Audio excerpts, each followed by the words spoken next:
Okay, we're starting with something weird. You see me twice. I apologize in advance. But I was told that they wanted to sing happy birthday. Yes, indeed. Steven and I. Steven, this is Aya. Aya, this is Steven. We heard it was your birthday. Is your birthday today or? It's October 12th. Yeah, we'll run with it. We'll run with it. We'll run with it. Yeah. All right, Steven, you have your, you ready? Do you want to harm? Do you want to play on the guitar, Steven, or just want to harmonize? I don't know happy birthday on the guitar, I have to say. So Right here, Steven. Let's just. All right, Steven, you ready? okay. One and Happy birthday to you. Happy birthday to you. Happy birthday, dear Aya. Happy birthday to you. To you. Thank you. That's fantastic. Wow. Well, thank you so much, Steven. You can run on and run. I know you have errands you take care of, Steven. Thank you so much for being on my call, and we appreciated you. It was nice to meet Thank you. you very much. You have a wonderful night. Bye bye. Take care. Blessings upon you. All right, I'm gonna get in the process of. Okay, I think you should be in the center camera now. You can thank McLovin for that. Of course. Thank you so much for having me. Yeah. I appreciate the invite. I am honored to have you on. I was able to catch some of your podcast earlier, and I really enjoyed it. I think you're a really good interviewer, and you had some really good questions. So. Oh, well, you know what? Again, we have to thank Andrew McLovin. He helps give me some of the dirt I need. But it's all Steven too. I don't consider myself much of an interviewer. I didn't even really consider that as a podcast. It's just a way for me to hang out with Steven and have some fun times. But I appreciate that. Yeah, it was good. It was. I was actually really interested because I've only heard of Amaranth, so I'd never seen her just kind of have a conversation. So I thought you asked some really good questions and. I thought the one about what was it when she does ASMR, what is she like, does she get bored? That one I thought was a really good question because I feel like that's something that I've thought about before too. Absolutely, I was curious too. I mean, I was when I said I really was the truth. I would go on her stream, at like 11 o'clock, and she's still licking. Yeah, and I thought, Jesus Christ, how do you not get bored? Except she doesn't have headphones in. If I did it, I'd have some AirPods in, maybe have a movie on in the background. But no. Oh yeah. No. Just as a quick thing for those of us here who don't already know you, if you wanted to give a quick introduction of who you are and everything. Oh yes, absolutely. My name is Aria. I am a filmmaker. I also work as a video producer at BuzzFeed right now. And I started streaming honestly this year more as just like a side fun thing to do to connect with people that have enjoyed some of my content. And it's been really nice. It's been really lovely. I've really enjoyed streaming and the community aspects of it. You meet a lot of criminals along the way. Most of my viewers have turned out to be criminals, but I like to think of myself as doing my civic duty and rehabilitating them. And it's my pleasure. And I apologize that some of them are in your chat right now. They're nonsense. But, I try my best. I was going to say, I know McLovin. I think that I'm prepared. I'm ready. Exactly. I mean, when you have McLovin as an admin, you know what the rest of the server is going to be like. If So. Oh, absolutely. So I guess I just kind of want to start it. I went around through some of your, social media, your YouTube, and I watched the video that you put together about why you're at BuzzFeed. And I thought it was really interesting and really neat. And I saw some stuff on your Instagram about that you got, a video camera when you were really young and you just kind of like fell into it. I was intrigued to know a little bit more about, was it just like that, you picked it up and you knew that that's what you wanted to do? Or was there, kind of coming into it? How did that happen for you? I think even before I got a video camera, I knew I wanted to make movies, to direct things. I wanted to act as well. I still do want to act. But yeah, there was never anything else I wanted to do outside of working in film from a very young age. So even before I got to working with the hand-me-down camera that my parents gave me when I was probably 11 or 12, even before then I was already like thinking of making movies and stuff like that. So that was just getting the camera was just like the next step in furthering my passion for my desire to make things. Did that come from like media that you had consumed, like from particular films and TV? Like is that what kind of influenced you into it? That's a good question. I don't really recall like what the trigger moment was. I remember being obsessed with Grease when I was a kid. Fantastic movie, great songs. Oh yeah. I remember really digging Grease. But then, but I don't know if that was like made me think, oh, I want to make movies. But I just remember that was the movie I remember being obsessed with when I was like 7 or 8, Yeah. and the Spielberg movies too. And so I think I was just watching a lot of movies, and I thought, oh, I'd love to be a director. I remember Steven Spielberg was like my idol when I was a kid, and he's still fantastic. Yeah. But as a kid, Steven Spielberg was the one I was like, oh yes, I'd like to be, the next Spielberg. Yeah. I guess kind of on that note, is there any kind of project, like overall, what would be your dream project to create, and what role would you play in that process? Like just cinematography, just directing, acting, like what would you want to do with that? Yeah, another great question. I think there's just so much I want to do in the space of entertainment. I mean, I was just talking about it just now, but I've talked about it in the past. But there's so much I want to do on screen and off screen. I'd love to host a travel show at some point. That's always been like a deep dream of mine, because I love traveling. I grew up overseas, so I'd love to do a travel show at some point. I don't know what scale it would be, if it'd be just online, be it an IRL type thing, like streaming wise, or if it's something on TV, who knows. But then even like from a filmmaking standpoint, yeah, I want to direct. I don't know if what's been weird is that I guess in my mind I always associated directing with writing. Like you'd have to write your own material too, and obviously there are films that I would want to make of my own like vision as far as like the story, but I don't know if I really enjoyed the process of writing. But maybe some writers don't enjoy the process of writing either. But yeah, I've never really written anything, so I don't know if writing is something I would want to do, but directing is something I want to do. Cinematography, not so much. I don't consider myself a very good cinematographer. I've never been a good photographer. And videography, like I understand the nuts and bolts of it, but I don't think I have the real eye for it like some like a great cinematographer does. So I'm fine working with someone who's just better in that. I like surrounding myself with people who are better than me in things I don't know about, because it just, it makes me better. And that's kind of how it worked at BuzzFeed too. Because when I started at BuzzFeed, I was started as a video intern and became a video fellow. So you were making videos very regularly. Like we were making a video a day. Oh no, not a day, a week, ideally. And I came in, I didn't go to film school or anything like that. So my knowledge of working on a set, even a rudimentary sort of like internet set, was still fairly minimal. I didn't know how to work a C-stand or all these other types of, lights and all that kind of stuff. And so I just learned from the people that I surrounded myself with. And so I guess going back to your point, yeah, cinematography, not really my cup of tea, but I'm happy to work with people who are better than me, because then I learn from them. And that's why I always pair myself up with like more talented like DPs or crew members that can guide the way. Okay, yeah, that's pretty neat. Do you have a preferred genre, I guess, that you I guess, one, to watch, and two, if it's different, that you like to produce or would like to make more of? Yes. Yeah, I definitely want to do more scripted stuff, because at BuzzFeed you don't do scripted things. It's all yeah, for the most part you don't. Yeah, so I would, like I said, I've always been waiting to make that jump into more traditional entertainment, television, film. And so I would definitely, like I said, film-wise, genre-wise, I would love to do a horror film at some point. I love horror. I would love to do a romantic comedy. I love romantic comedies. I had a thought earlier today where I would love to act in like a Hallmark Christmas movie. Like, okay, even if yeah. I want that experience. I love Christmas. I just want to be in a Hallmark Christmas movie. It can be super cheesy. I don't care. I just want to have that, as something I can pop on. At Christmas to make myself happy. There's a lot I want to do. Yeah, like I said, the travel show is a big thing. I'm happy to do unscripted stuff too. And so like there's a lot. But genre-wise, yeah. I guess in terms of film, I love horrors. I like psychological thrillers. I like romantic comedies, and I love a good drama, a good family drama. A lot of good Asian movies do family dramas very well. Are there any genres that you tend to avoid or typically don't like? For one reason or another? Yes, for some reason I'm just not a big fan of action movies. Action movies, just I don't have any interest in them. The only exceptions are like usually like superhero films. Again, obviously all of the Marvel films I can enjoy. I really enjoy them. But typically action films, I haven't really gone out of my way to watch an action movie. I don't know why it is, but it's just something that I don't really feel drawn to. So action movies are not high on my list of like preferred. Yeah. I feel like one of the things that's... Sorry.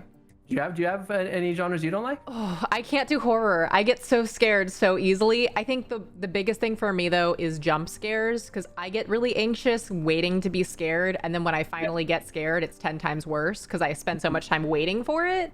Yeah. Which is why I do really poorly with horror games. It took me almost a year to do Outlast. Because I just refuse to play it. Yeah, that's a wild ride. Yeah, but I'd say, yeah, horror, just because I feel like I'm too scared to enjoy what's happening, in the movie. So I think that's something that's a little, probably not my preferred genre. I feel like similarly, I wouldn't pick action, except for I like Marvel because I like the universe they've created, and, being able to follow all the storylines together. But like, I wouldn't pick an action movie to watch, like Fast and Furious, like, I don't know. I'm sure the series is probably great if you're into fast cars and stuff and family and whatnot. But yeah, I know many people that are obsessed with the Fast and Furious movies, and like I think I've maybe seen one and I don't recall any of it. So yeah, but yeah, I think I was shown the first one and I just remember fast cars and a garage. I think that's all I know. But yeah, do you have a favorite? Because I know you've done projects, independent of BuzzFeed as well as with BuzzFeed, but specifically for, the BuzzFeed creations and things that you've done. Do you have a favorite project that you're the most proud of or enjoyed the process of? Yeah. I mean, I did a documentary last year where I helped my father find his missing best friend, and I think that was a really beautiful journey, not just creatively, but also just like for me as with my family to really connect with my dad about his past. My father and I, I've been lucky enough to have a very close relationship with my family, with my parents. But there are obviously a lot of stuff I didn't know about my dad or my mom, and so learning more about my dad's time right before my birth, was very illuminating, and it was kind of a nice little journey for us all to go on. And obviously, at the end of it, I had a documentary that I was very proud of, and that luckily BuzzFeed supported me on. They were nice enough to submit it to film festivals for me and all that kind of stuff. And so that was that was really great. And the other one that some people associate me with that know my work is that I trained for an MMA fight 2 years ago. And while that one, I'm very proud of the end product, and I'm certainly training to go back in there and produce another piece about it. The process was very rewarding, but not quite the same as the one where I got to work. Yeah, it's like, I feel like there's a gratification with all the training and stuff and the end result, but I feel like with that special, like the attachment with like your family and getting to kind of like learn more about, I feel like that's just got a different kind of gratification at the end of it, for sure. Exactly. And I didn't have to diet either that time. Yeah, exactly. Yeah, even better. And so yeah, that works out great. I was gonna say, I saw in one of your posts on Instagram that you said you gave up boba for 2020. I did. And then you posed the question, should you do it for 2021? Are you giving up boba? No. Okay. No. Okay, no. I broke that earlier this year, so I've had boba this year, but I did stop again, so I haven't had boba for maybe a couple of months. Dang. So I'll see if I can. I probably will go. Maybe I won't. Maybe I could probably sneak in one or two before the end of the year. Yeah. Last year I did go all of 2020 without boba, and that is wild. It's rough. It is rough, especially because you live in LA, right? Yeah. And so there's a lot of boba places here. Although my go-to, what is yours? Mine is It's Boba Time, which is very generic. Yeah, very that's I go there, but then also 85 Degree I think has really good boba. Yeah, it's like 85 Degree Bakery. Bakery, right? I didn't know they did boba. Yeah, they've got their boba's really good, and then they also have like lychee jellies that are really good. Oh, I love that. Oh yeah. Yeah. See, now you're tempting me to go get some. But yeah, I just gave up boba because, just it felt like empty calories for the most part. Like I wasn't getting anything out of it, like apart from pleasure. But anyways, that's so It's Boba Time is usually my spot, and it was really tough because like you said, in LA we got a lot of options, and people love their boba here, and it's also a very good socialization thing. I don't know. Yeah, exactly. Like after, when I was at BuzzFeed, like my group of friends at BuzzFeed would be like, oh, let's go at 3 p.m. Let's go get a boba break. So we could walk to boba, get a boba, or we'll meet at boba after work or something like that. So it's a good socialization thing. So it's tough, especially when I was training to go for everyone to go there, and I'd go with them, but then I couldn't drink anything. Yeah, so. That takes a lot of self-discipline. Yeah, it was rough, but yes, maybe I'll have some boba soon though. Yeah. Oh yeah, you gotta at least once in a while, Exactly. Moderation. Gongcha's good. Gongcha boba is not bad either. Okay. Gongcha, yes, that they're not bad. Oh yeah, you know what? I think I've been there. There's again so many places. I know there's also like Ding Tea that I've been to. There's infinite places. That was a real treat. Oh yeah. So with the training and stuff in that process, what changed from before to after? Like, what did you have to change? Because I know that obviously there's a lot of work that goes into preparing for something like that. What were the, I guess, most significant lifestyle changes that you had to make during that time? I'm not a morning person, so I had to wake up very early, which was very rough for me. I was waking up most days at 6 a.m. Oh my gosh. Yeah, which was very rough for me. Like, and even now I'm training again, but I'm trying to find an alternate training schedule where I'm training more later in the day. Okay. But yeah, the first time around it was really rough because I was waking up early in the morning. The diet really was the hardest. It's just not the most fun part because I was weighing my food too and stuff like that. Because I was really trying to track, all those macros and stuff like that to make sure I was getting enough protein, but not going over on fats or my carbs and not going over my caloric limit. And so people would make fun of me at the office, but I'd have my food scale with me and stuff like that. So because we get BuzzFeed give us free food on Mondays and Wednesdays. Oh nice. Yeah, so I'd go to the cafeteria, to the buffet line, and I'd start, weighing my food. So yeah, the diet and waking up early were the biggest adjustments I had to really make. Yeah. I mean, I think switching a sleep schedule is one of the trickiest things to do because your body will resist it with everything that it has.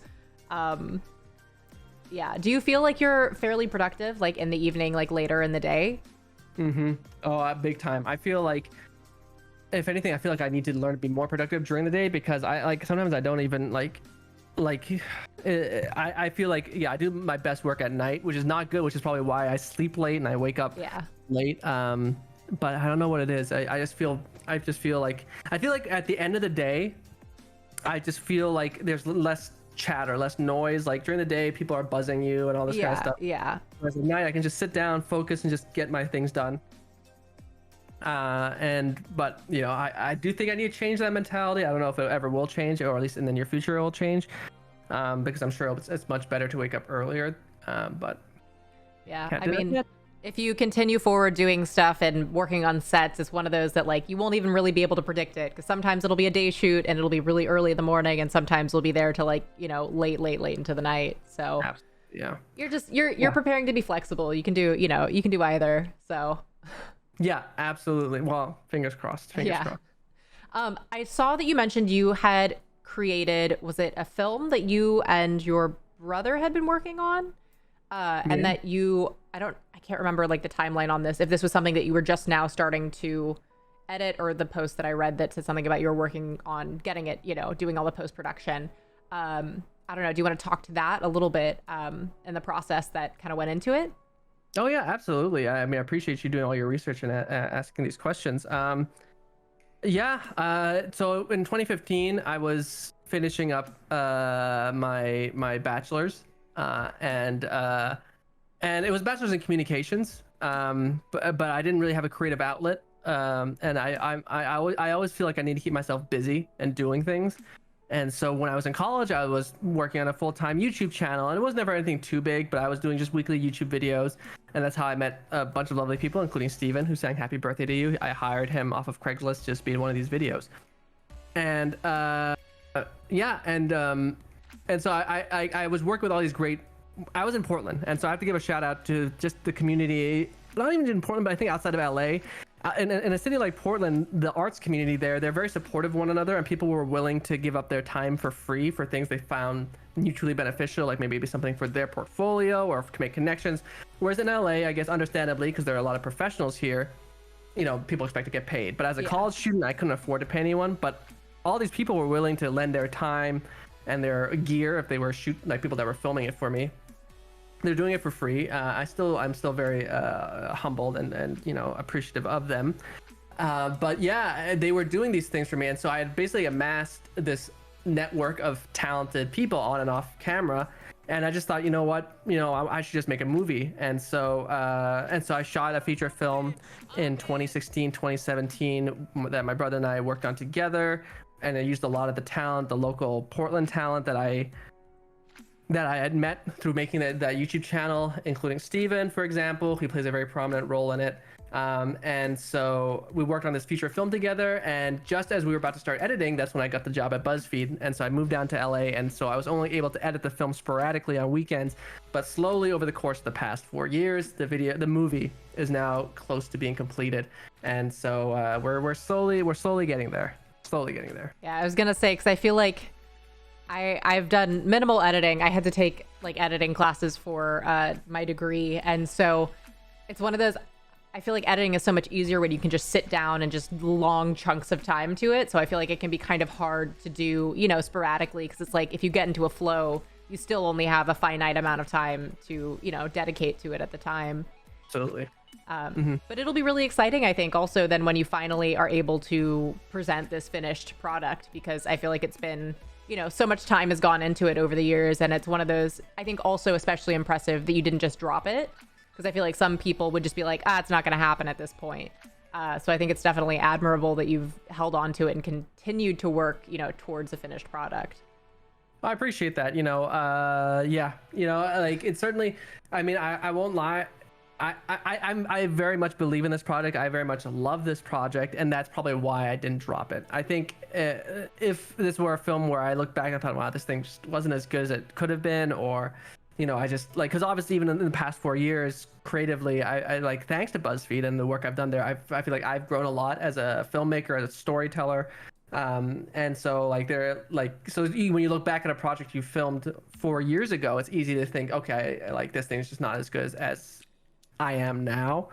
But amazingly, or at least in my opinion, the film has held up very well, and so I'm very proud of it. I'm very happy with it. And it's really a testament to the people I got to work with there. Like I said earlier, I try to surround myself with people that are just far more talented than I, because then I can leech off of their ability and I can learn from them. And so yeah, all these people that volunteer their time to work on this film with me, like they help make it what it is. And so I'm excited for. Yes, I'm actually, I'm proud of it, and I'm also happy that I didn't drop it as well. Yeah. I mean, that's absolutely amazing. So you've been at BuzzFeed for about 4 years now?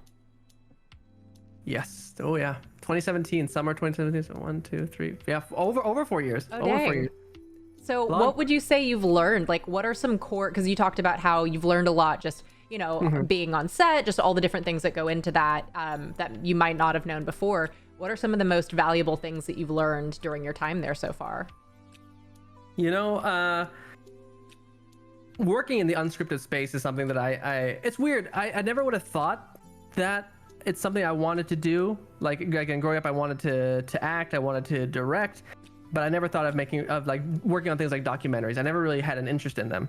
But I think working on so much unscripted stuff at BuzzFeed has let me really appreciate the craft of unscripted storytelling, and also made me really made me like appreciate a good documentary. And there's certainly documentaries I would like to tackle in the future. I don't know how much money there is in documentary filmmaking. I know it's a very difficult field, but you know, I think that's what I've learned a lot through BuzzFeed. And you know, people like to rag on BuzzFeed, and you know, but creatively, they've really I would be lying if I said that during my 4 years here I didn't grow tremendously in my creative wheelhouse, I guess. And so I owe a lot to the opportunities they gave me and the resources they gave me to tackle different projects that allowed me to experiment. You know, because when you make 4 videos a month, you know, you there's room for experimentation. And so I got to experiment with different types of content.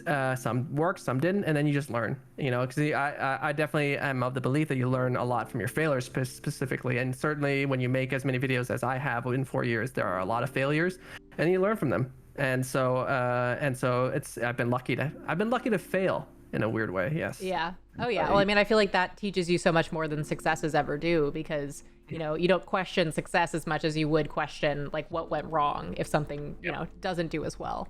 There's a safety net too. I was lucky to have that. I mean, I know it's very much lucky because, again, BuzzFeed gave me a space to fail where I was still getting paid. You know, like exactly. Other people, unfortunately, they can work months, years on a personal project and it fail, and they don't have a job to fall back on, whereas here I was given a salary to experiment. And so that's why again, going back to the video you mentioned earlier, like when it comes to BuzzFeed, I am appreciative of what they've given me. Yeah, I was gonna say, because it sounds like it was a good place for you to develop like who you are creatively and what you want to pursue and things that you might not have been interested in pursuing. Like, I think the unscripted side of content is so scary to me, just because I don't understand how, like, because with a script, like, you can plan it based off of, okay, the script says this, so we do this, versus like unscripted, you've got to figure out all of the details and bring it all together, and know how to make a cohesive video,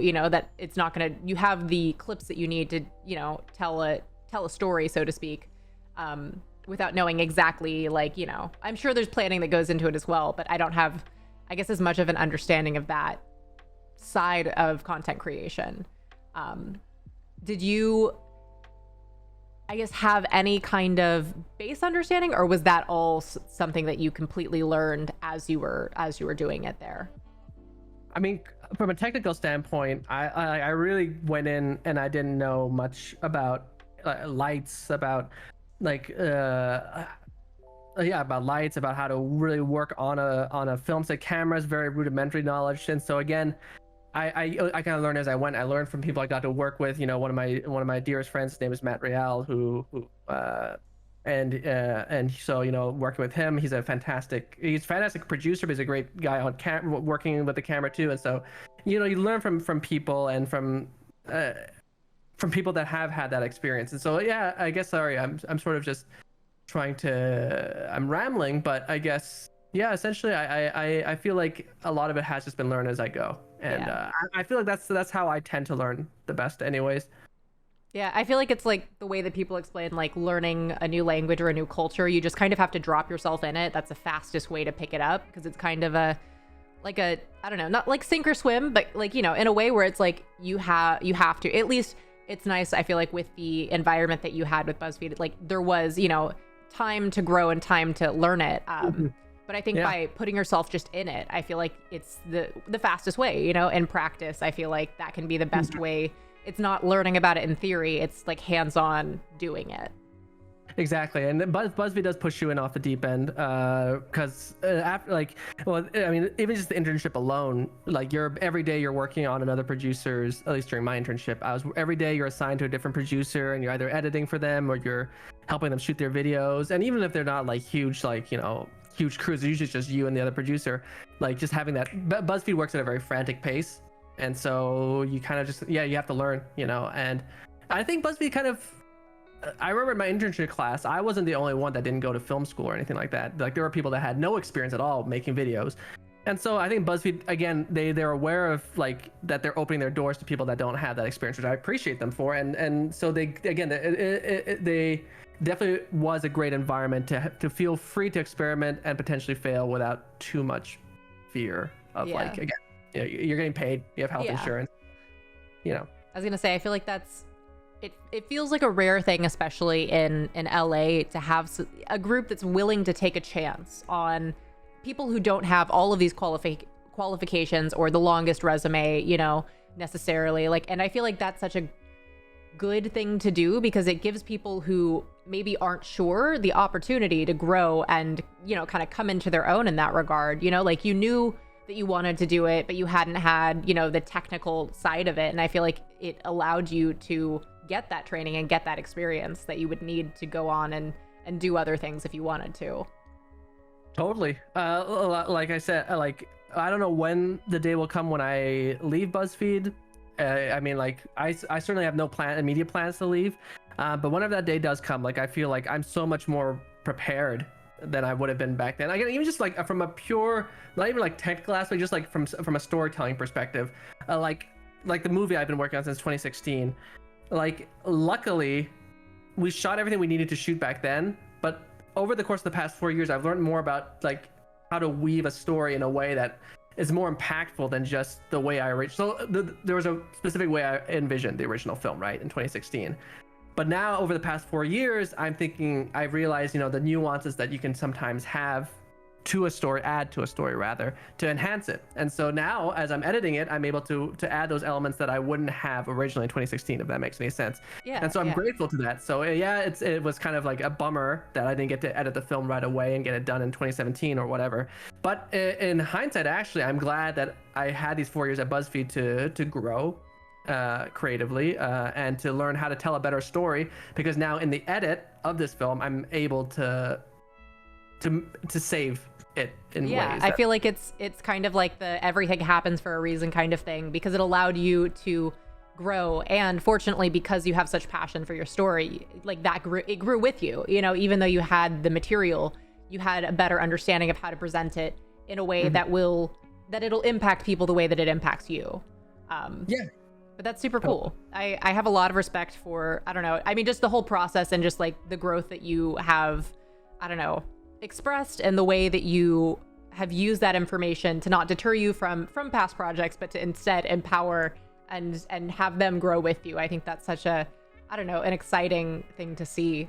You had mentioned you had to do a video every week, but I imagine projects like training to fight were a longer term project. So how did you manage doing, you know, once a week, but maybe having longer term projects on top of that?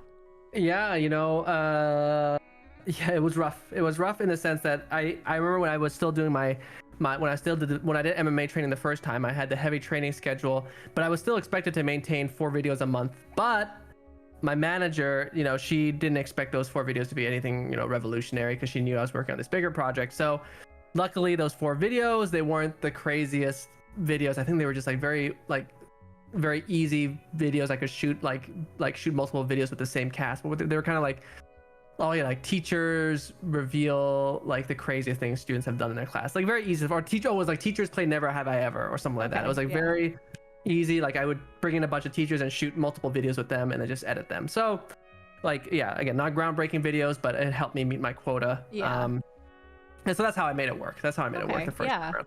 Yeah. So then on your projects, were you pretty much like director, film, you know, cinematographer, producer, editor? Like, were you doing kind of all of the roles for production? Yeah, at BuzzFeed, I don't know if it's just a BuzzFeed specific term, maybe outside of in the industry too, but we are essentially considered predators because we produce, we edit, we do everything, and sometimes we're on-screen talent too. And so yeah, you kind of have to do everything yourself. No, well, you can, sometimes there's room in the budget for someone to edit the video for you, so you can have edit support. But for the most part, it's usually on your own, or you sometimes will have someone that helps you shoot something, like a shoot support. Yeah. But for the most part, it's like it's a one-man band with maybe someone helping you with the edit or someone helping you shoot it. But other than that, especially with the pandemic, most of us have been doing things on our own. Oh yeah.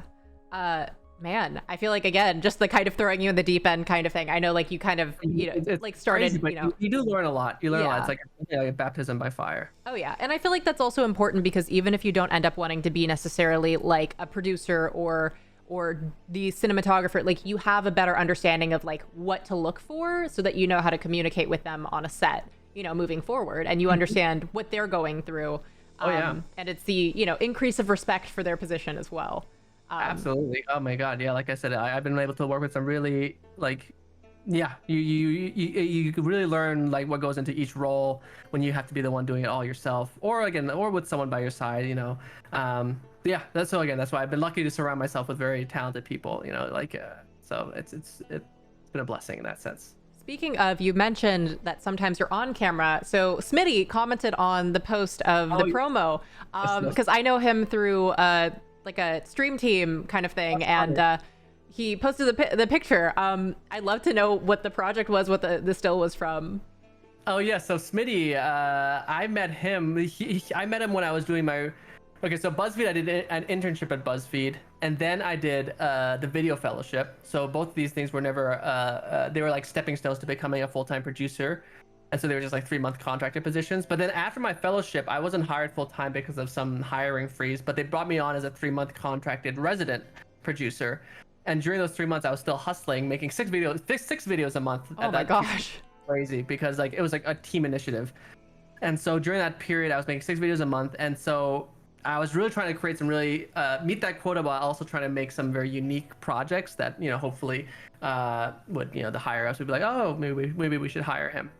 But anyways, so this project I did where I met your friend Smitty was a video where I married a stranger in Las Vegas, where the concept was I wanted just to go to Las Vegas, explore these quick wedding chapels, and literally marry a stranger in Vegas. I just thought it'd be a fun kind of wild comedic idea, and so I went there, and I mean, like, it was exactly as what happens in the video. I was trying to find someone to convince them to marry me in a chapel, but I wanted to find a legal loophole so that the wedding could be either annulled or void, so I could get the experience of being married without actually having it be on the record. And so Smitty was one of the many, again, I love Craigslist, and so Smitty was one of many Craigslist actors I hired to be wedding guests at the party, and I hired Smitty, and I had him be my father in the wedding. So gotcha. he I think he walked me down the aisle. He walked and he stood by me, and he gave me some very fatherly advice. It was a very absurdist video, and my humor definitely veers. I love cringe comedy. And so, but it's not, that's, again, I consider this video a failure to an extent. I'm very proud of the video, but the video, if you look at the video on YouTube, didn't perform the best, but also the audience thought I was nuts. They didn't most, not all of them, but a lot of them just didn't find it. They thought I was just like, who's this crazy? But like there's for me, I really like cringe comedy. I love dry humor and stuff like that. And so that was so it was a failure, but it was one where I learned from. So I thought, okay, well, let's not do that again. Let's not lean into this type of humor, because clearly for the younger audience on BuzzFeed, maybe it goes over their head. I don't know. But yeah, so that's how I met Smitty, and he was lovely that day. So it's been really nice. It's been a fun little reconnection. Yeah, I was gonna say, it's small world that he comments a picture, and I like was looking through my notifications, and I was like, is that Smitty and Aria in this same photo? Like. Yeah, he was fantastic. Yeah, he was so energetic too. Yes, he's in the he has a few lines in the video too. But yeah, that was a fun one, and yeah, so that was a fun one. But again, a failure in the end of a video, but you learn. An enjoyable process. So. Yeah. So kind of speaking back to, at an early age, you knew that you wanted to do film, you wanted to be in the industry in some shape or form, whether it be directing, acting. What advice would you give to your younger self, or to anyone who's younger who doesn't know exactly what they want to do, but just has this feeling that, like, this is what I want to do, like, I want to be in this industry? Like, what advice would you give? It's a bit cliche, but honestly, I'm very much a firm believer in that you gotta just go where your heart tells you, where your gut tells you. And I am so lucky to have had parents that were very supportive of me, and I know that's not the case for everyone, especially when it comes to the arts, especially for an Asian too. Oh yeah. And so, but I've always been one to never want to. Regret is one of the biggest things that I fear. That's why I do so many crazy things, is because I'm always afraid that for videos or just for myself, I'm always afraid that I'm going to regret not doing it. That's why I did the MMA fight, for example. I thought, you know what, if I don't do this now, even if it seems crazy, maybe 10 years from now, when I'm not, as young as I am at that time, or was at the time, I'm going to regret not having done it. And so that's what motivates me, and I think that's what I would encourage anyone that's struggling to well, not even necessarily struggling, but that has a dream or has something they want to accomplish. It's just, you got to tackle it. You got to go all in, because at the end of the day, even if you fail at it, you can say you did it, you tried. And what better, I'd rather try and fail than to not have tried at all. And I'd rather fail at something I love than to maybe be down a path that, you don't care too much about. Like, if I was going to say, could I have been a very successful banker? Maybe, but no, I probably couldn't have been, because I was terrible at economics. But I could have been working at maybe plugging away with, again, I'm very privileged to have had to have a father who was successful in his field, and probably could have had some contacts that got me maybe in a firm or something. I don't know. But the point is, I could have been, maybe in a more secure career than entertainment, but I certainly would not have the passion for what I'm doing. What I do now. Yeah, it's one of those that the way that I've always kind of looked at it, I'm like, we have a finite amount of time on the earth, and we get one life. Like that's what we get, you know. And I don't want to waste it because I, you know, kind of in a similar vein, pursuing acting. You know, my mom was very successful in business, you know, and she's very good in her field, and I could have probably done stuff that way. I could have gone to business school, gotten a graduate degree in you know, gotten an MFA or whatever. But it's one of those that I'm like, in technicality, could I have done it? Probably. I would have been miserable. Like I would have been. And at the end of the day, if I'm going to go do business, I can take classes and stuff later down the line if, you know, God forbid, all of it fails and blows up in my face. So, you know, and there are people who still fail doing business. So I don't want to, I'd rather fail doing something I love than fail doing something that I don't want to be doing in the first place. Yeah. We're definitely on the same page there. Yeah, and that's exactly right. Yeah, it's better to fail at something you love. And I think people are very afraid of failure, but as you and I have both touched upon during this chat, you know, failure is one of the best ways to grow and learn in life. So I think it's nothing. You know, it's failure isn't something to be afraid of. Failure, if anything, can be used to motivate yourself. You know, yeah. So I think it's easy for myself included, you know, it's easy to be scared of failure, but you know, it's kind of how you approach it. You know, shouldn't let the fear of failure stop you from doing something. Oh yeah, I think that's something that I've I think learned more, or just like, you know, it's like the lesson that like I've known for a while, but it kind of like settled in finally. Cause I personally grew up, my mom's Japanese. And so I grew up kind of with a little bit of residual effects of like, you know, her mom was very, you know, strict and perfectionistic of like, everything has to be perfect. Like you don't fail kind of thing. And so I was always so afraid of failing that I was like, oh, I won't try, you know, cause if I don't try, I can't fail.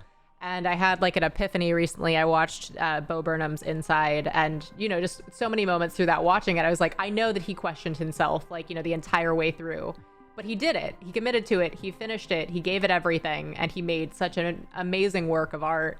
And it was one of those where I'm like, if I don't ever give myself the chance to try, then I'll never create anything worthwhile, you know, because it'll all be, you know, half-hearted.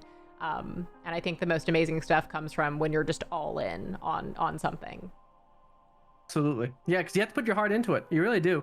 And I think that's why people are afraid of sometimes of failure, because your heart, like if you're failing at something you're really passionate about, like you're bearing to get deep about it, you're kind of like bearing your soul, you're putting your heart on your sleeve to pursue something that some people may deem crazy, or that may not have the best, you know, a chance for success in some people's eyes. And so, you know, it leaves you to be in a very vulnerable position, which is scary. But I think it's the act of putting your heart in your sleeve, or bearing your soul in the work you do, or just putting everything you have into something that allows it to potentially be that something special. Oh yeah. I mean, I think that you can see it in the projects that people are the most passionate about, that they give themselves to. You can tell that it has, you know, that much meaning, because it impacts you the same way that, you know, it's kind of like what I think about when I hear about your project and the amount of time and effort that's gone into it.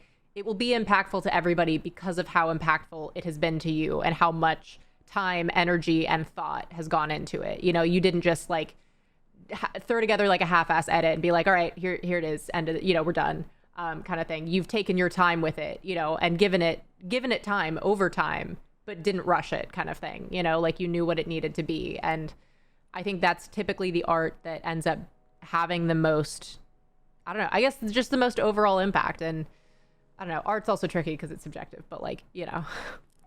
I get it, and I appreciate that, and hopefully that is the case. But yeah, I get what you're saying exactly. Yeah, for sure. You mentioned documentaries, and that's something that you've kind of come into a little bit more, and potentially pursuing in the future. Do you have any like recommended, like, if you had to pick a few documentaries that you're like, these are the best ones that I've seen, what would they be? Oh my God. Well, yeah, I've like I said, like I've actually, like I said, I'm fairly coming to documentaries fairly new, which has been a really, like I said, just both making documentaries or documentary type content or watching them. But it's been a really great, I've loved it so much. You know, but yeah, so I mean, like, I'm trying to think some great ones. Minding the Gap was incredible. I don't know if you've seen that one. It's fantastic. I cried. I cry often. What is that one about? Minding the Gap is it's made by an Asian American filmmaker. Gosh, his name's eluding me. I'm forgetting it, but it was nominated for an Oscar, and it's basically chronicling him and his childhood friends they using them skateboarding and part of skateboarding culture, but it kind of just looks at their lives and I don't want to give away too much, but it looks into like abuse, like within family and stuff like that, but in a very heartfelt way. That one's great. Another one is Tickled by David Farrier, which is a high recommendation for me. It's a bit of a pivot, but Tickled is essentially David Farrier is an incredible journalist, filmmaker from New Zealand, and he would and in New Zealand he would do these pieces about he would do just interesting pieces about odd subcultures, odd people, and Tickle basically looks into because he basically gets a tip off about people like filming videos of guys getting tickled online, and it becomes like and so he starts diving into this. It's a huge rabbit hole he gets into where like he starts reaching out to this one company about like this tickling videos that they make, and they start threatening legal action, and so he starts looking into more of all the shady practices behind it, and he goes to America, and there's all kinds of weird confrontations, and it's like a wild so like, interesting mystery. Yeah, so funny. It's on Hulu, I think. And it's just I don't know if you saw on Netflix. Do you ever watch Dark Tourist? Oh, that's one of the, it's been on my list forever and I haven't watched it yet. It's a very good show. But either way, he's the host of that one too. But Tickled, like I can't give away too much. It's just so fucking wild. It's funny. It's just a strange movie. But Tickled is great. I'm trying to think of any. There's so many documentaries. But I remember I watched them and I think to myself, oh, this is like I'm not gonna be able to stop thinking about this one. But I can't seem to remember them very much. Tickled for sure. Minding the Gap. I'm trying to think, what else did I watch recently? I feel like whenever you're put on the spot, everything just evaporates. Like it's like when someone's like, "What's your favorite movie ever of all time?" Go, and then you're like, "I know I've watched movies." So sorry, what? The Apartment. I do know my favorite movie of all time off the top of my head. Yes, it's a 1960s Billy Wilder film. It's a romantic comedy. But if you were asking me the rest of my favorite films, I wouldn't know. I just know my number one. You said it's a romantic comedy? It's a romantic dramedy. Dramedy. Okay. See, I always steer from I don't watch a lot of romance. Like romance or horror films. Oh my lord. I'm so okay. It's just because romantic movies, especially romantic comedies, are so unrealistic to me where I'm like, life doesn't happen this perfectly. I'm just bitter, basically, in summation. I'll watch them every once in a while. Like I watched Crazy Rich Asians and it made me cry and I loved it. But I haven't seen all of the classics. I tear up, but I don't know if it's because I'm Asian. I don't know if it's because of the Asian aspects to it that make me tear up. I was gonna say that was definitely a part of it because when the movie started, I got emotional. Just the beginning of the movie made me emotional just to see all of the representation. I just also how like well done it was and how much, I enjoyed it. But I think also I don't necessarily always tear up at other romantic comedy. Like when the grand gesture is happening, the moment that I like started to heavy sob was when he opens the ring and it's the ring that's inside the box that he's giving her. And I would just I lost it. And I feel like I don't lose it a ton at like cute romantic things. So it was a good one. Softy in there. That's why I like. That's great. That's what I like to hear. Oh yeah, I'll make exceptions. Of course, if there's any kind of like diversity or representation, I'm more inclined to watch it immediately. But I got a little bit more into older movies, I think, from one of my film history classes. There was one called His Girl Friday. I guess it's kind of yeah. So it's like I guess technically a romantic comedy. It's heavier on the comedy, but Katharine Hepburn and Cary Grant. Because it was witty, like it's witty humor, and that's one of my favorites when you just kind of go back and forth. Like The Apartment, then. I mean, this Apartment came out. I think His Girl Friday came out in the 40s or the 50s, but The Apartment's 1960s, so same vein of like comedy. She might appreciate it. Okay, I'll write it down. It's a bit of a dark. So it's not necessarily a happy-go-lucky romantic comedy. That's why I say it's a romantic dramedy, because there's drama to it. It gets heavy at times. I was gonna say I feel like dramedy is becoming increasingly more so my favorite genre of television, just because with streaming services you see a lot more of it. I love because it's so much more human. I think like things that Life like is in both. Yeah, exactly. And I feel like like having those moments of real life where like I could have like a really sad conversation with a friend and in 2 seconds someone makes a joke and we're laughing, like, you know, just like I feel like it's kind of a human thing to be able to balance both of them. And so I think that I love a good comedy show. Like it's for me, it's like it's like my safe place because I know it's funny. It's not going to get too intense. Everything's light. So, you know, it's not going to be too heavy. But I have a big appreciation because I feel like the writing might be a little bit harder to nail in a dramedy because you have to find a way to balance the two. And I feel like would have a tendency to lean into too heavily into like a sitcom comedy show or a drama intense TV show. And there's like that sweet spot right in between. Mm-hmm. I completely agree. When a film is able to mix genre, that's probably why I love The Apartment, is because it's like this perfect mix of multiple genres. I love movies that can mix genres because like you said, you know, like I think for a comedy, when a comedy can do drama well, it makes the comedy funnier, it makes the drama but also makes the drama more impactful because you're used to seeing these comedic characters in a comedic light, but then there's some drama to it. It's like, oh wow, this got heavy, got really impactful. And so so dramedy is definitely probably one of my favorite genres too, you know. So I guess movie-wise too. So we know your favorite movie. What are your favorite TV shows, or what are you typically watching? You know, like lately, I haven't had really time to start too much.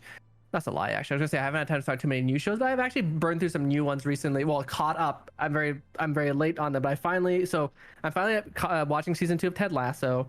But I did finally catch up on Barry. What a show Barry was. Okay, both of those shows are on my list. Are they both Apple Plus though? No. Ted Lasso is That's Apple Plus. Yeah, Barry is HBO. I'm gonna start, and my brother keeps telling me, everyone keeps telling me to start Succession, so Succession's on my list. But yeah, Barry was a recent one that I really enjoyed. That that was just phenomenal. Is that Bill Hader? Bill Hader, and you know, but Barry's exactly what we're talking about. In that it's comedy, but there's some really dark moments in there. Yeah. But so good, so well acted. As an actress, you probably might really appreciate kind of like the commentary on acting in it. Yeah. Oh yeah, because I know, isn't it about like an acting studio kind of? Well, that's a part of it. Well, yeah, he's a hitman that discovers his passion in life is acting, and so it's very funny. And it's very funny, you know, like I've only spent a very little bit of time in the LA acting scene. Like I was in community college. I did theater at Santa Monica College, but even just to see kind of, you know, like the LA theater stereotypes played out, it's very funny, especially through the eyes of a hitman. Oh, for sure. Very funny, great show. Other than that though, yeah, I love Survivor. I don't know, you know, it was very random, but Survivor. I watch a lot of older shows. Like I love British TV, so I end up watching like Extras or The Office. I like the older Ricky Gervais stuff with Stephen Merchant. I was a fan of Monty Python back in the day. Fawlty Towers is great. Yeah, a lot of older shows. I'm trying to think what else. Yeah, because I feel like I don't really start too many newer shows. I've been watching the Marvel shows. Have you been watching the Marvel shows too? Yes. They're really good. Which has been your favorite of the originals? I would say Loki, but what I always say about the shows is that they're all so different. Like WandaVision, I loved what they did conceptually. The way that they nailed each time period, like through TV history, like each genre, I feel like they captured really well. And then the way that they broke it within that, I thought was really fascinating because it was super unsettling, but in a very skillful way. Like I appreciated kind of that. And also just kind of like it gave depth to two characters that I didn't really know very well, or not that I didn't care about them, but like they weren't at the forefront of my mind in the movies, you know? And then Falcon Winter Soldier, I enjoyed. It was definitely different. It was more character centric. So I think relied a lot more. It was more of an acting heavy show, I think, in that it was a lot more on like some moral dilemmas. And I thought they did some really cool stuff with that, you know, with the issue of the representation and bringing in like one of the like the Black Captain America who was experimented on and kind of bringing that story. But I thought it was really neat from that standpoint. And then Loki, I love Loki as a character, so it was going to be my favorite. You know, I thought the set style was amazing. I loved the TVA design. I loved Owen Wilson. The story was interesting. Like, and they had, you know, I was worried because he wasn't the Loki that we came to love in the movies kind of thing. Because he didn't have the same redemption arc. Yeah, exactly. But he had one, and loving him even more, if anything. Exactly. Like the moments that he had with Sylvie, it was, I thought it was really well done. And then I saw a post from the actor who played like the old Loki. Yeah, and he posted about how his dad asked him when he was younger if he wanted to spend the rest of his life in like leotards and whatever because he wanted to do acting. And he's like, if my dad could see me now, he'd just laugh because it was a picture of him in his costume. Bless him. But yeah, what did you have a favorite of the three? I would say mine was Loki 2, probably WandaVision, and then Falcon and Winter Soldier. But you're right, they're all very different. I feel like each show just had like, there are parts that I really like loved of each one. The Captain. I'm a very big. I like characters, like the odd characters. I really enjoyed Zemo. Zemo was fantastic in Winter Soldier. Oh yeah. Agatha obviously great in WandaVision. I was a big fan of John Walker. No one seems to show John Walker any respect, but hey, John Walker, he's a wild guy. It was an interesting character. Like I was so mad at his character most of the time because obviously he's presented as the bad guy, but it was such a fascinating character to watch and to see his from start to where he ends. And I'm really just intrigued as to what's gonna happen with him now. Like where does he? I'm excited to see where he goes. People can hate on John Walker all they want. Am I bold? Am I crazy in giving the hot take that John Walker is the best Captain America? I don't know. All right. He does what needs to be done. He does what needs to be done. I don't know if you've had the pleasure of meeting Tyrese yet. McLovin knows him. He's a member of the community. His normal saying is that Thanos was a hero, but his second thing when Captain, or the Falcon Winter Soldier was happening, was absolutely that John Walker is the best Captain America. This Tyrese fellow, yeah. I mean, some people get all upset about, getting blood on the shield. Like, you know what? He had the balls to do what needs to be done. John Walker doesn't get enough respect around these parts, I feel. So I'd love to meet this Tyrese guy. Oh, yeah. John Walker, what a comedian, too. What a comedian. Funny guy. But yeah, and obviously, Loki, and Owen Wilson, just what a sweetheart. So likable. Like, they cast the perfect person for that guy. I mean, how can you hate on Owen Wilson, or I guess Mobius, but yeah, what a treat. Great. So those are kind of the shows I've been watching. So I guess that's a lie when I say I haven't been watching too many new shows, but I guess I just haven't been. I think I just stick to one show and I kind of power through it when I can. I don't watch too many shows at once. I feel like I can't watch too many shows at once just because I like to just be like in the world of what I'm watching, so I like to be able to track it. Otherwise I feel like then if I start two shows at the same time, it's like knowing all the character names and like it just makes it a little bit messier of a process. Totally. Really quick, I'm gonna pull up. I have a channel on my Discord where I have mods asking questions, or hold on, let me just pop out that window. Oh no, it's focused on the wrong. One moment as I figure out how to fix what I messed up. Okay. It's showing the wrong window. Not my pop-up window. It's okay. I'm gonna just look at them on my phone instead. How do I undo what I did? I promise I know what I'm doing. Sometimes. Wait. Oh no. Okay. Nope. I don't. Okay. Can I close that? Okay. I'm gonna do that. I'm just gonna look at the stuff on my phone because apparently I messed it up. Okay, should be fine, but I'm gonna pull up the questions on my phone. I'm not just, Yes, take your time. Staring at my phone. Okay.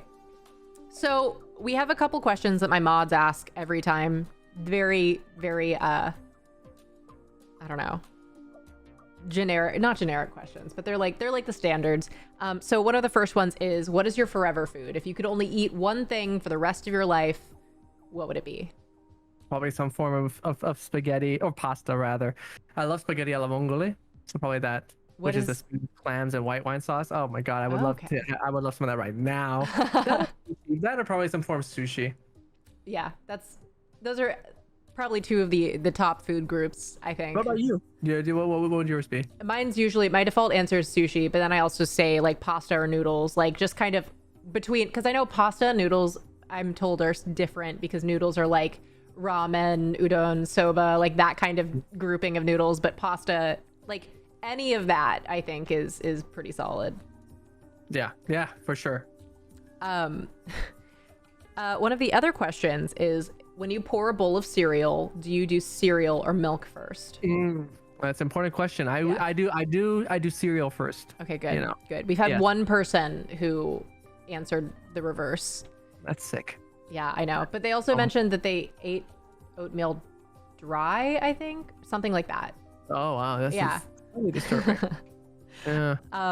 Okay, and then the other question that's a classic is when you spell the word bananas, do you just spell it or do you spell it using the Gwen Stefani song? Oh, I don't use the Gwen Stefani song. I Okay. completely forgot that song existed. I feel like myself and so many people, like, I don't know, I guess I didn't know how to spell bananas until the song came out, and that's just how I learned how to spell bananas. It's like a cultural impact of that Yeah. song, spelling of bananas, but it makes sense, I guess. Yeah, I just never know. I didn't. I've never thought of that as a spelling tool, but that makes sense. Maybe what I'm worried about is now I'm gonna start thinking that way when I think of bananas. Yeah, it's gonna be like a reverse psychology, I guess. Yes. This is a deep question from Cowboy. Sometimes he'll just pop deep questions into the mix. So he says, if we learn from our mistakes, why are we always so afraid to make a mistake? That is a deep question. I think we learn from our mistake. I think well, we were talking about fear of failure earlier. I think it's because, you know, mistakes come in different shapes and forms, right? And so you can make different mistakes for different types of pursuits you make. You know, you can have you can have different. The failure itself also comes from, you know, different. Can come in different ways depending on what you're failing at. And so I guess since the mistakes and the failure evolves depending on what you're doing, so can your fear of it, I guess, because maybe you would be less afraid. I believe actually, yeah. If I made a mistake in something and I failed in one specific thing, and then I were doing that specific thing again, I think I wouldn't have that same fear again. But that doesn't necessarily mean that I wouldn't have that fear for something else entirely. Okay, yeah. I don't know. That's a deep question. It's a good deep question. Okay. A question from one of my other mods. It says, your IMDb says you speak English, French, Thai, and Lao, as well as a basic understanding of Spanish. And then the follow-up to that is, now that we've established you're better than me, what are your demands? Also, wow. That's very sweet. You know, I definitely embellished that a little bit. I mean, it is the IMDb, so you gotta make sure sure are happy with you. So I wouldn't say that my Spanish is very, very, very high school very basic high school Spanish. So it's like, that's definitely like nothing to shout home about. And then my Thai and Lao is a cheat there a little bit too, because I can't read or write Thai and Lao. I can understand pretty well. Okay. And I could speak broken. So it's like, it's not perfect. If anything, my only real perfect, even then it's not even perfect, but my strongest second language would be French. Okay. But even then, like, writing French is very difficult for me because their grammar is it's all over the place. So I appreciate the kind words, but it's certainly not as impressive as it sounds. So when did you like learn all of these different languages? Well, I am Lao, and so obviously Lao was spoken in the household growing up, and Thai is a very similar language to Lao, and so and I lived in Thailand for a long time, so that was kind of an easy kind of bridge between the two. And then French is because Laos was a French colony, and so a lot of people in Laos spoke French, including my dad. So my dad's arguably, I think his strongest language is French before English. Okay. So he would speak French with me too in the household, and then obviously I did French in school too. And so those two languages kind of, so French just became a very consistent language for me to be able to speak. And all my cousins, most of my cousins live in France, and so when we would visit them, I would just be speaking French with them. So French, very much my second strongest language. And Spanish I just did it for 2 years in high school. Gotcha. But I did better at it than I would have in other languages, just because they're both French and Spanish are Latin languages. Yeah. And so there's a lot of cognates and So there's like a lot of not a lot, but there's some crossover. Yeah. So when did you move from Thailand to the States? In 2009, I graduated high school, and then I made the jump after that, and yeah, I've been here. I've been here since. Yeah, I lived in Portland for a bit, Okay. and San Francisco very little for a few months, and then I moved to Gotcha. LA, and I've been basically here apart from like the 2 years where I finished my bachelor's in Portland. Okay. Love Portland, great city. Yeah. So what was the culture shift like between, growing up in one place and then moving to the States? How was that? And I'm assuming, did you move by yourself? I moved. Well, I moved by myself, but my family came with me to help me with the move, so they were with me for a good chunk of the transition period. And the transition wasn't that bad. I went to I went to an international school in Thailand, so Okay. Gotcha. was speaking English there all the time. So my English, I had no issue like as far as language barriers. And I also grew up very much like as much as one could overseas with very much with American culture guiding me, in the sense that I was watching already a lot of American TV, listening to American artists or music. And so culturally, like there wasn't too much of a jarring shift in terms of like what I enjoyed listening to or watching. But certainly like it was very cool for me to see. I remember being very excited to experience American malls or American shopping and seeing all these fast food joints and all that kind of stuff. Because we had some fast food over there, but here it was like a whole new world. Oh yeah. The first place I went to when I landed in the U.S. was my uncle. He picked us up from the airport, and we went straight to a mall in Portland just to get dinner because it was late at night. And we went to a food court, and I remember being so excited to be in an American food court for the first time. And I got myself some Carl's Jr. And I thought, wow, this is a giant burger. Yeah. What a starting point. Yes, and that mall, no joke, and some of my friends in Portland, they always make fun of me because they think I'm joking, but I'm not joking. That mall remains one of my favorite places in the U.S. It's called Clackamas, Really? and I have nothing but fond memories of it. It's just like the most generic, basic American suburb mall, but it's a fantastic place because the first place I went to when I moved to the U.S. Yeah. What a treat. They had a shooting a few years ago, Oh no. but the mall's still up. It's still there. It still can be visited. Yes. That's funny. Carl's Jr. is the first, like, of all. I mean, not that there's really, I think, any fast food that's going to be better than anything else, Well, okay, that's obviously there are some that are better than others. I think the only time I had Carl's Jr. was forever ago. Ryan Higa on YouTube had these commercials where it was like he would say portobello mushroom burger or something really, really fast. And so I saw it so many times that I was like, I got to get one of these. But besides that, I've never had Carl's Jr. So yeah, it's not Carl's Jr. Carl's Jr. is just fine. yeah, it's like it's nothing amazing. If you're hungry, it's okay. Exactly, but I think that was like the only burger place in the food court. So I was like, Gotcha. I'll just give it a try. Yeah. Let's see. Okay, so one of my other mods asked, if money was no object, what is your dream project that you would love to do? Oh, I mean, that is really tough. I mean, I would, if money was no object, I would love to direct a film. The only thing is, I'm not too sure exactly what that film would be. Either directing a film, or again, I would still love to do a travel show, and I could definitely invest that money into some sort of crazy travel series. I don't know exactly what it would entail, but I mean, again, if money's no object, I could probably do something very, very expansive. Yeah. But yeah, it's weird. I should probably actually put more thought into that. Because who knows, there may be come a point where I'm given the opportunity to, or any of us are given the opportunity to tackle some sort of dream project, not necessarily even creatively, or just to buy a house or something like that. We should all, I guess, think about what we would do. So I guess I need to think more about that. I feel like you do really well as like the host of a travel show. You've got such a fantastic personality for it. And like the sense of comfort, like, sometimes when I start a podcast, I'm always anxious, especially when I don't know people, but like just right away, like it felt comfortable. It felt like, I don't know, like you're very easy to talk to. You're funny. You've got a good presence. And I feel like you could probably do anything you wanted to and be successful at it, especially in a travel show. Oh, you're very sweet to say that. I appreciate that. Like you've been also very lovely to speak with, and it definitely makes for me as the guest, puts me at ease and makes, it takes two to tango, and you help me feel at ease. But I totally get it too, especially since I've done a couple of interviews on stream, and you never know like how to gauge how someone's going to be, and you've done a lot of these, so you certainly have that experience. But yeah, I appreciate, I guess my point is I appreciate you saying that, and hopefully someday, who knows? Yeah, I mean, it's one of those that like sometimes I'm like, oh, I don't want to like set a goal that's like too big, but like why not? Again, it's like the worst that can happen is like you don't get it, but it's good to have that kind of like the goalposts of things that you want to achieve, because you know what to work towards.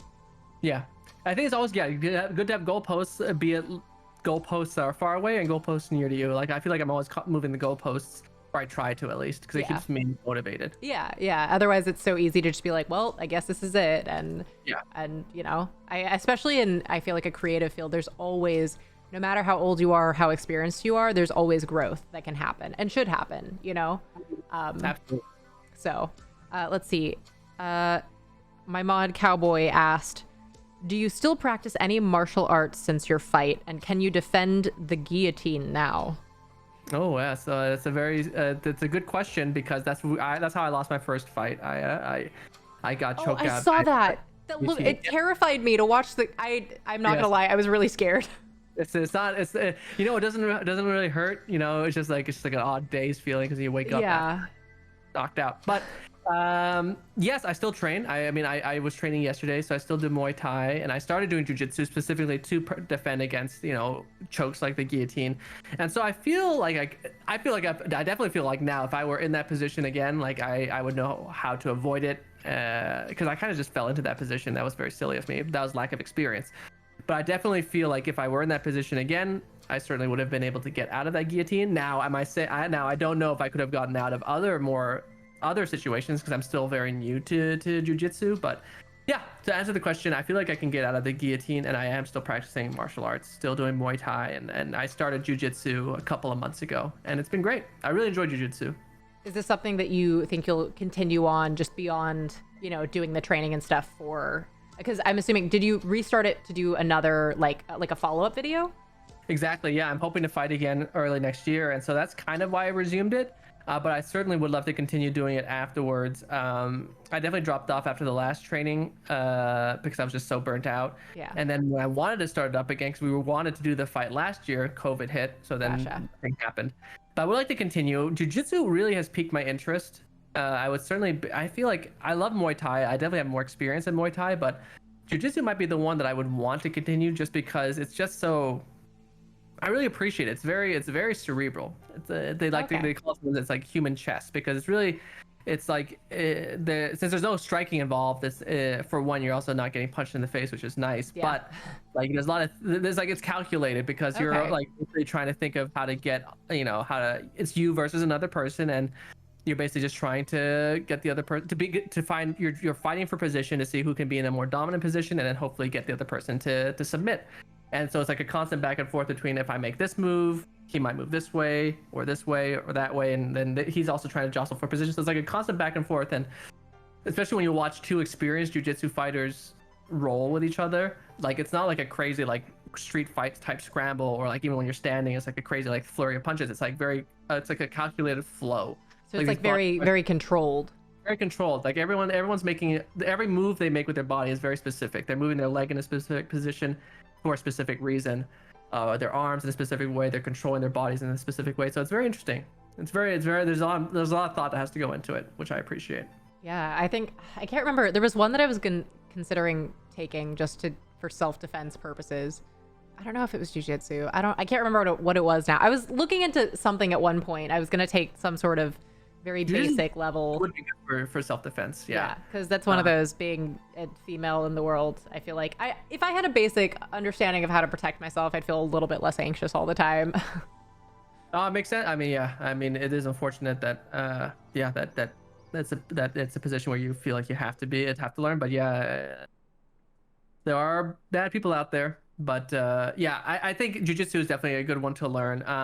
My striking coach always said, so people always say that 95% of fights end up on the ground, which is why jiu-jitsu is very helpful, because then when you're on the ground, you know how to either get out of a sticky situation or you know how to end it, be it choking them out, breaking their leg, whatever.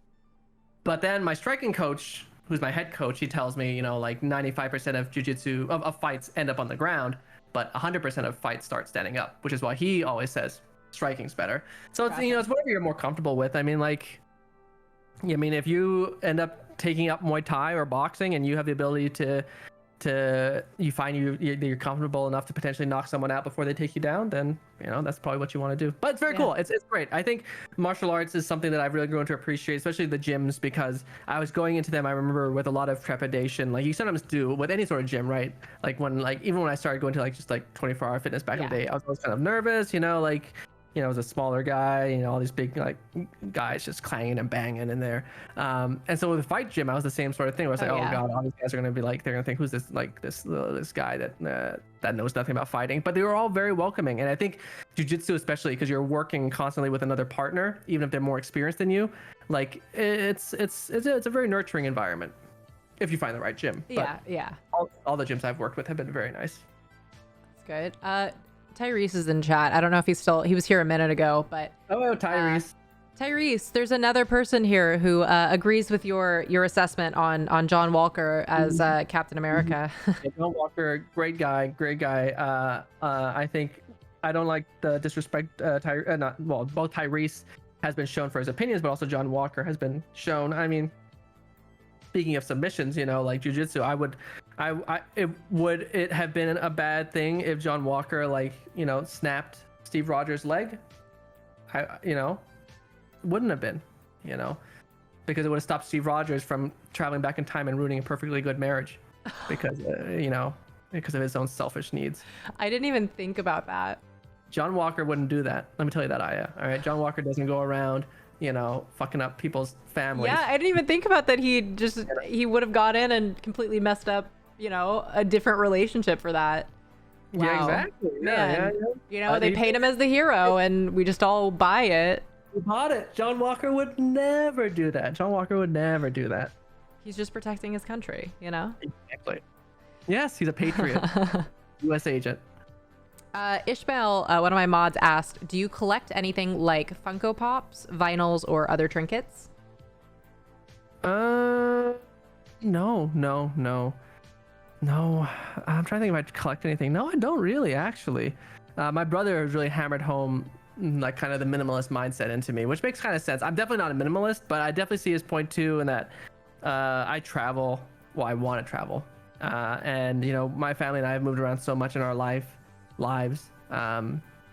that, you know, it's just hard for me to think about hauling more stuff around with me. So yeah, travel is just not something. No, I mean, collecting is something I haven't really done. I'm trying to think. If anything, I collect like film equipment, but I guess that's not really collecting. That's just having. It's like building a, I don't know. Yeah, but no collection, no Funko Pops.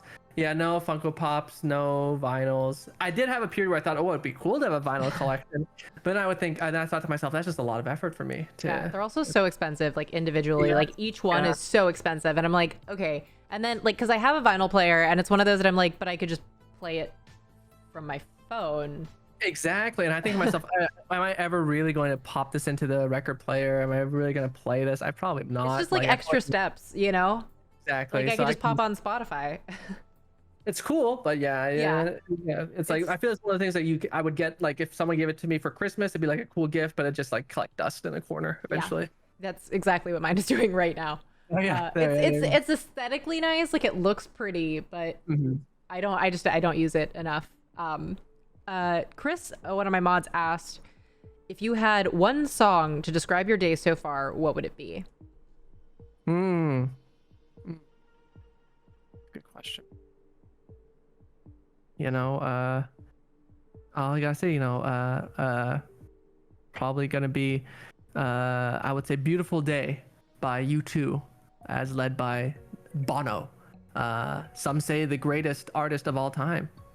I saw a post the other day about how U2, was it U2 that they downloaded their album to everybody, like through Apple Music to everybody's phones, like a bunch of years ago? I forgot that happened. And then I saw someone tweet about it and I'm like, I remember that. Cause I remember looking at I used to use like Apple Music more and before they changed everything, but like, I remember looking and seeing like U2 and I was like, They forced us all. Yeah, I was like, I didn't buy this. Goddamn criminal. That's a criminal move indeed. But yeah, I don't know why that's the song that comes to mind, but it has been a beautiful day. You know, I've appreciated chatting with you, and it's been a pretty productive day all around. So yeah, beautiful day is the one I would go with. I think you said beautiful day, and that reminded me of, what is it? It's called Lovely Day, I think, by Bill Withers. Yep. Yeah. That's a good song too. That would be good too. That would have been a good pick too. All in all, it's been a lovely day. So yeah. So any of those songs would have worked. I think that was the last question in the podcast questions for now. And I know you just came off a stream, so I don't want to keep you forever. I know you're busy. You got a lot of stuff going on. But I do want to thank you for taking the time to be on the podcast. I really appreciate it. I really enjoyed, getting to know you better and having, I don't know, you're very nice to talk to, and I appreciate your responses and perspective on everything. And just, again, I appreciate you taking time out of your busy schedule to, come hang out for a little bit. I mean, it's, like I said, my pleasure. Like I said, it really takes two to make, a conversation flow. And you've been so, gracious and very welcoming, easy to chat to, I'm excited to get to know you more. I'm always happy to come back. Just let me know. My schedule does get hectic, but I'm happy to try and find the time. It's really been my pleasure, and I've appreciated the research you put into asking these questions. And like I said, really, you've contributed to what has been a lovely day. So it's been my pleasure. So thank you for having me. So if you have anything that is coming up or anything you'd like to promote, you can go ahead and do that. I don't know if Tuesday's your normal stream day, or if you have any kind of schedule or any projects to look out for, or if you want to, promote social media or anything as well. Nothing really. I stream Tuesdays and Thursdays usually, sometimes Wednesdays. But yeah, nothing really to promote. I'm just working on a bunch of things, but hopefully they'll all be out soon enough. All I can say is, thanks you to you. Shout out to you. Shout out to your streams. And I think I saw that you were gone for a little bit, so the only thing to plug is your own. I'm excited for you to be back and to be catching more of your streams. Yeah, thank you. If you guys all in chat want to say bye, if you want to say bye to chat, I know it's most of your people and then my mods. But it was such a good time. It's my first podcast back in a month, so it was definitely a good one. I appreciate it. And thank you again for making it such a welcoming environment. Lots of love to everyone that tuned on in. I appreciate you all.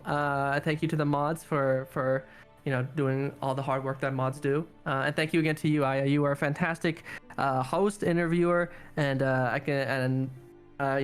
learned from you. You see, I really did. And so I appreciate it.